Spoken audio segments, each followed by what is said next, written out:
அழகான மலை கிராமம். அதில் ஒரு ஆறு. ஆற்றின் குறுக்கே ஒரு பாலம். அதில் ஒருவர் மட்டுமே நடந்து செல்ல முடியும். அந்த பாலத்தில் 2 ஆடுகள் எதிரெதிர் திசையில் நடந்து வந்தன. இரண்டும் பாலத்தின் நடுவே வந்து நின்றன. ஒன்றை மற்றொன்று பின்னால் போகச் சொன்னது. ஒரு ஆடு நானே பலசாலி என்று கூறி சண்டை செய்தது. 2 ஆடுகளும் மோதிக்கொண்டன. 2 ஆடுகளும் நிலை தடுமாறி ஆற்றிற்குள் விழுந்தன. ஆற்று நீர் 2 ஆடுகளையும் அடித்துச் சென்றது. 2 ஆடுகளும் தப்பித்தோம் பிழைத்தோம் என நீந்தி கரை சேர்ந்தன. மறுநாள் அதே நேரத்தில் அதே பாலத்தில் 2 ஆடுகளும் எதிர் எதிர் திசையில் நடந்து வந்தன. நடுவில் வந்து நின்றன.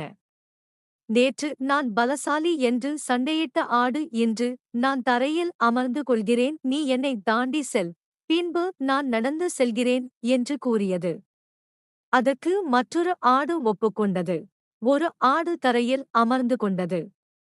மற்றொரு ஆடு தாண்டிச் சென்றது. 2 ஆடுகளும் பாலத்தை இனிதாக கடந்தன. கதை காட்டும் நீதி: விட்டுக் கொடுப்பவர் கெட்டுப் போவதில்லை.